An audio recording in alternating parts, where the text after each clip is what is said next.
Halo kawan-kawan, balik lagi di channel Jebar Cerita Bergambar. Di channel ini saya bercerita cerita-cerita menarik, dan kali ini Jebar akan mengisahkan cerita horor berjudul Pengabdi Setan. Pengabdi Setan menceritakan tentang keluarga yang dihantui oleh makhluk halus setelah ibu mereka meninggal dunia. Hal ini dikarenakan salah satu keluarganya ada yang terikat perjanjian dengan makhluk sebangsa setan. Seperti apakah kisah selengkapnya? Mari langsung ke alur ceritanya.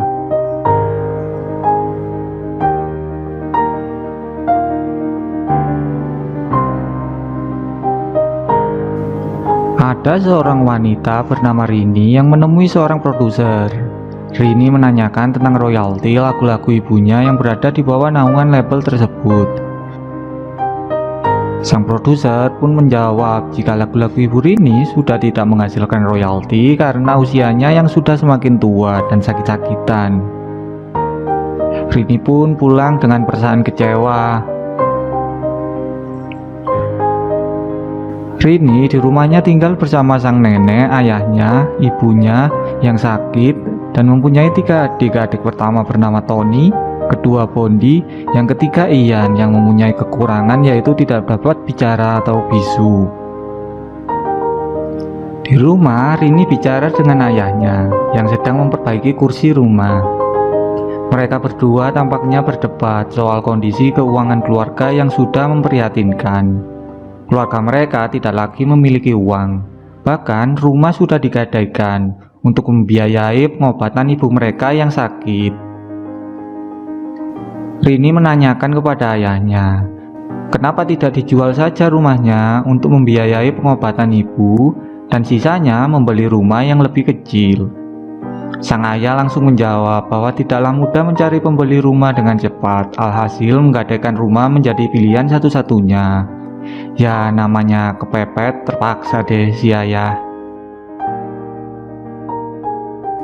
Rini pun masuk ke dalam rumah karena ia mendengar suara lonceng dari kamar ibunya. Jika ada suara lonceng itu berarti ibunya yang sakit sedang memanggil guys. Sesampainya di dalam kamar, Rini melihat ibunya merasa ketakutan melihat ke arah dinding. Namun setelah Rini melihatnya tidak ada siapa-siapa di sana. Malam harinya, Tony adik Rini datang sepulang dari sekolah. Ayah menanyakan mengapa ia pulang sampai larut malam. Tony mengatakan bahwa ia ingin menikmati hari-hari terakhir bersama motor kesayangannya. Nampaknya motor itu akan dijual karena sudah tidak punya uang lagi untuk kebutuhan pengobatan ibunya itu. Rini pun menyuruh adiknya Tony untuk mengecek keadaan ibunya. Saat Tony melihat ibunya di kamar, tiba-tiba saja jendela kamar terbuka sendiri. Tony mengeceknya dan ternyata tidak ada apa-apa. Saat membalikkan badan, ibunya sudah tertegun kaget melihat jendela, kayak melihat sesuatu yang menyeramkan gitu. Tengah malamnya, Rini mendengar suara lonceng ibunya. Rini langsung ke kamar ibunya dan melihat ibunya sudah berdiri di dekat jendela, dan Rini menghampirinya. Setelah dihampiri, ternyata itu bukan ibu Rini karena ibu Rini masih terbaring di kasurnya. Lalu siapakah orang mirip ibu Rini tersebut? Orang yang mirip ibu Rini tersebut menoleh ke Rini dan terbangunlah Rini dari tidurnya. Kematian ibu Rini. Ternyata itu hanyalah mimpi Rini guys. Saat Rini terbangun tengah malam, suara lonceng ibunya berbunyi.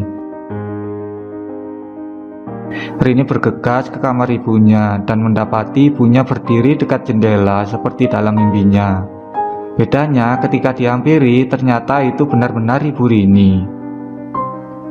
Setelah itu, ibu Rini langsung jatuh terkapar ke lantai. Rini langsung berteriak memanggil bapaknya. Bapaknya pun segera datang memeriksanya. Setelah diperiksa denyut nadinya, ternyata ibu Rini sudah tak bernyawa. Setelah proses pemakaman ibu Rini selesai, ayah Rini berterima kasih kepada Pak Ustadz karena sudah membantu memproses pemakaman istrinya. Sementara itu di pemakaman, Hendra mencoba mendekati Rini. Setelah perginya Hendra, adiknya Rini, Bondi, enggan meninggalkan makam. Rini berusaha meyakinkan Bondi untuk pulang karena hari sudah mulai sore. Pada malam hari setelah acara tahlilan selesai, ayah Rini berkata kepada Rini dan anak-anaknya yang lain bahwa dirinya akan pergi keluar kota untuk mencari pekerjaan. Rini sempat menanyakan kepada ayahnya kenapa buru-buru banget perginya, padahal ibunya baru tadi malam meninggal. Ayah Rini menjawab ia harus segera mendapatkan pekerjaan karena keluarga mereka sangat butuh uang dan tidak mungkin tinggal di rumah itu terus-menerus karena sebenarnya rumah tersebut sudah disita. Ayah Rini berusaha meyakinkan anak-anaknya bahwa ia pasti pulang setelah mendapatkan cukup uang. Rini pun harus mengurus neneknya yang lumpuh dan adik-adiknya yang masih sekolah, guys. Kejadian-kejadian aneh setelah kematian sang ibu.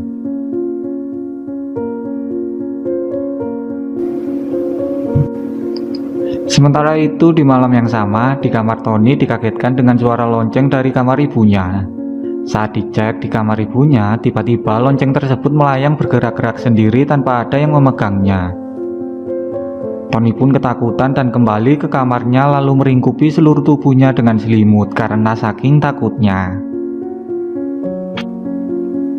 Sementara itu, Bondi yang sedang asyik main-mainan seperti kamera yang diberi Tony, ia dikagetkan dengan munculnya hantu ibunya di alat itu. Akan tetapi setelah dilihat, yang kedua kalinya sudah tidak ada. Ngeri juga ya guys. Pada malam harinya, saat Tony sedang mendengarkan radio, ia dikagetkan dengan sosok menyeramkan seperti ibunya. Dan Tony pun jatuh dari tempat tidur. Tony berusaha menghidupkan lampu kamarnya dan sosok itu sudah menghilang. Kemudian saat Ian dan Bondi berada di kamar mandi, Ian mengatakan kepada Bondi dengan isyarat bahwa ia sangat takut melihat foto ibunya yang berada di dinding lorong rumah. Bondi berusaha menutup foto ibunya dengan kain, namun saat foto itu sudah ditutupi dengan kain, tiba-tiba saja selimut itu bergerak sendiri menuju ke arah keduanya dan mereka pun teriak dan berlarian ketakutan. Rini yang mendengar teriakan mereka pun terbangun dari tidur. Rini langsung mencari mereka dan menanyakan kepada Ian apakah melihat hantu atau tidak. Ian menjawab tidak dan hanya mengatakan ia takut karena Bondi berteriak. Pada malam itu juga, nenek mereka sedang menulis surat untuk dikirim kepada seseorang. Keesokannya, Tony pergi ke makam ibunya dan menguburkan sisir dan lonceng di dekat makamnya. Hendra saat itu sedang berjalan-jalan bersama Rini dan mengatakan saat penguburan ibunya kemarin, ia melihat orang seperti ibu Rini. Awalnya, Hendra mengira itu adalah penduduk sekitar. Namun saat Hendra lewat depan rumah Rini untuk menyelidikinya, orang tersebut menampakkan diri berdiri di jendela kamar ibu Rini. Hendra semakin yakin guys, bahwa itu bukan manusia, melainkan sejenis makhluk gaib.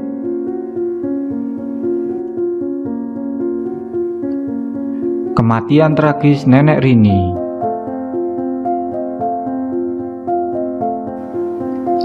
Sedangkan di rumah Rini yang kebetulan tidak ada siapa-siapa, nenek Rini berusaha untuk bangkit dari kursi roda dan mencoba berjalan sendiri. Pada siang harinya, Rini tiba-tiba dikejutkan dengan teriakan Bondi dari sumur rumahnya. Rini pun langsung mengecek ke dalam sumur dan ia melihat kondisi neneknya yang sudah meninggal mengambang di dalam sumur tersebut. Rini terduduk lemas tak bisa berkata apa-apa. Dan adiknya benar-benar sangat ketakutan, menangis meronta-ronta. Setelah proses pemakaman nenek mereka selesai, Bondi sangat trauma dan kondisinya semakin memprihatinkan nih. Sedangkan Rini yang sedang berada di kamar neneknya menemukan sebuah surat yang beberapa hari lalu ditulis oleh neneknya sebelum meninggal. Rini melihat nama penerima surat itu lalu mengajak si Hendra pergi ke kota untuk mencari tahu siapa sebenarnya orang yang hendak dikirim surat oleh neneknya. Mereka pun berangkat dan tiba di sebuah apartemen. Kemudian keluar seorang pria tua. Pria tua itu bernama Budiman yang merupakan teman nenek Rini sewaktu masih muda dulu. Rini pun mengatakan kepada Budiman bahwa ia ingin menyampaikan surat yang akan dikirimkan oleh neneknya. Namun belum sempat dikirim, nenek Rini sudah meninggal terlebih dahulu. Mereka dipersilakan masuk.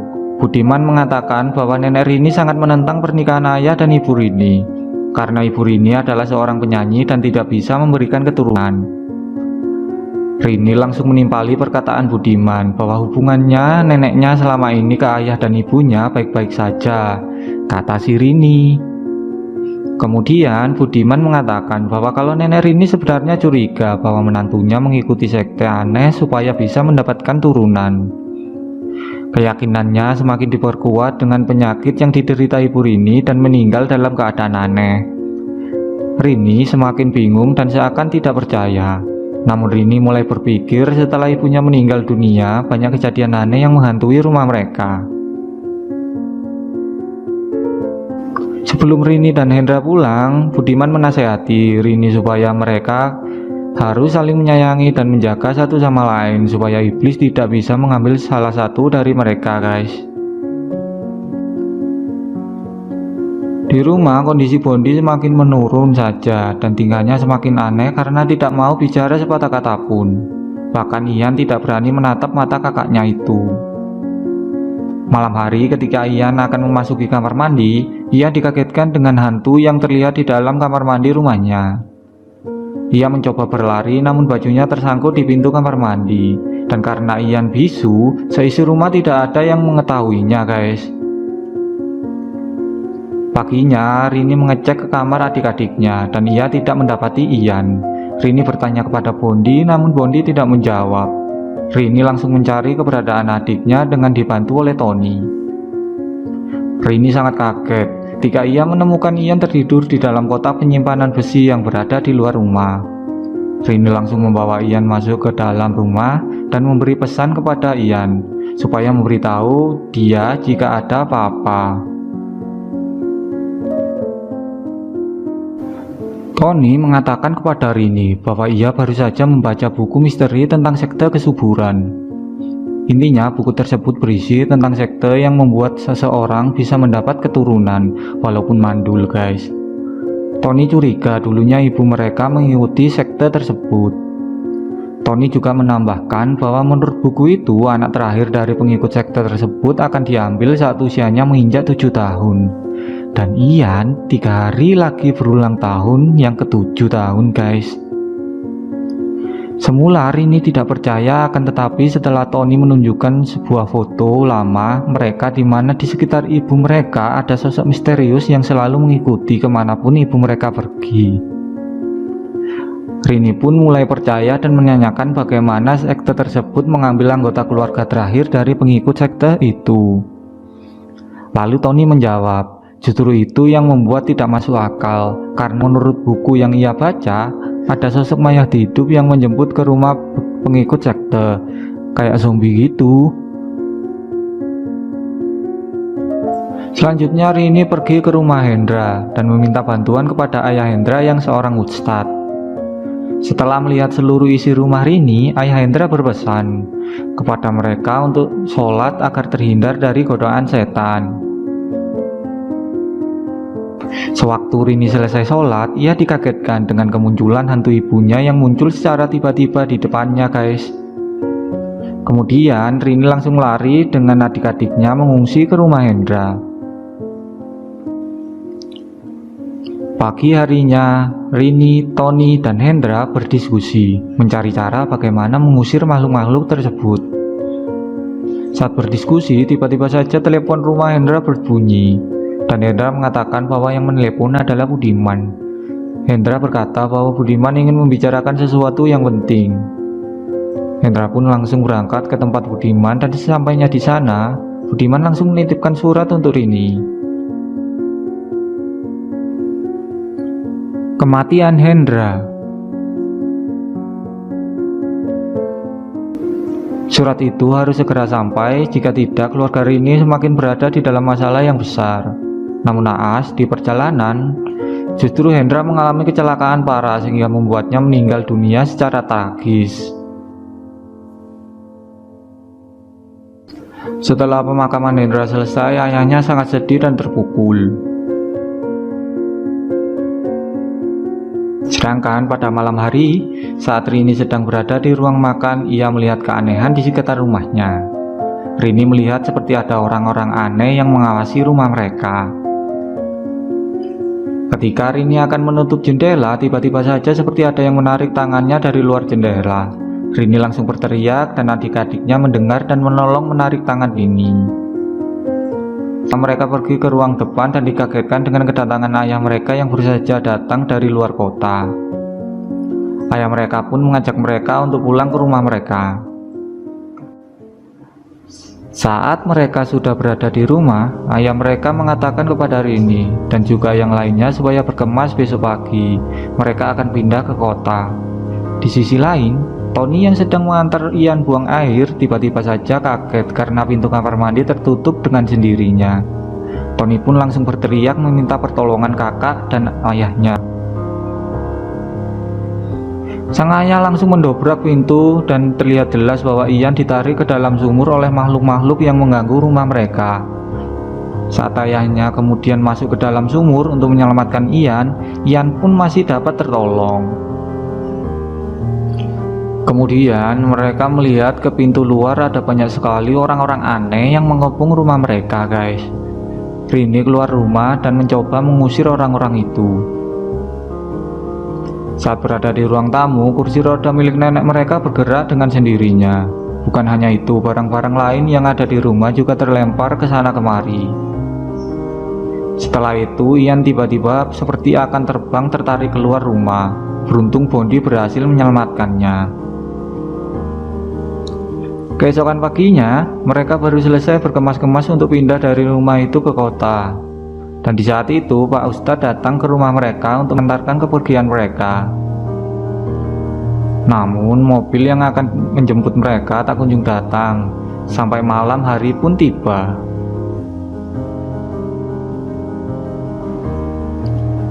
Ian menjadi anak titisan iblis.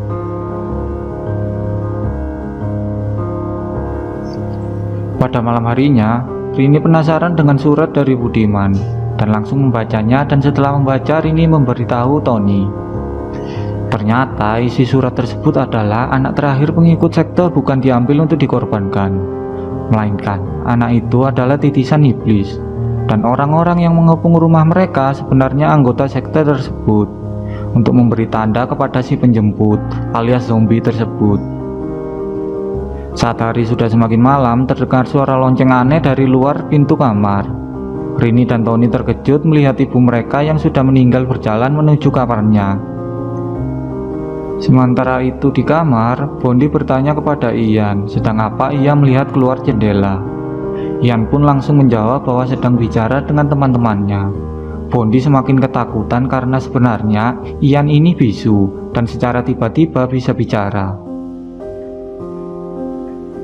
Lebih terkejut lagi, yang Ian ajak bicara di luar jendela adalah dua sosok seperti pocong.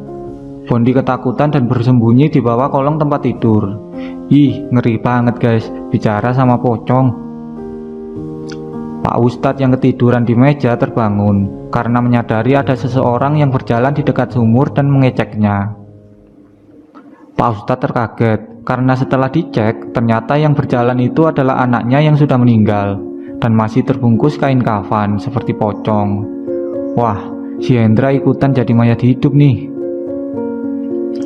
Tidak hanya itu, di belakang Pak Ustadz ada banyak mayat hidup mendobrak pintu dan terbunuhlah Pak Ustadz oleh mereka, guys. Keadaan rumah semakin menegangkan. Ayah mereka yang sedang tidur terbangun karena di sampingnya tiba-tiba ada istrinya yang sudah meninggal, dan Larira sang ayah terbirit-birit. Ayah mereka yang belum tahu Ian adalah titisan iblis langsung mencari anaknya tersebut dan mendapati Ian sudah di luar bersama mayat hidup ibunya dan mayat-mayat hidup yang lainnya. Hantu-hantu itu mengepung rumah mereka dan mencoba masuk ke rumah.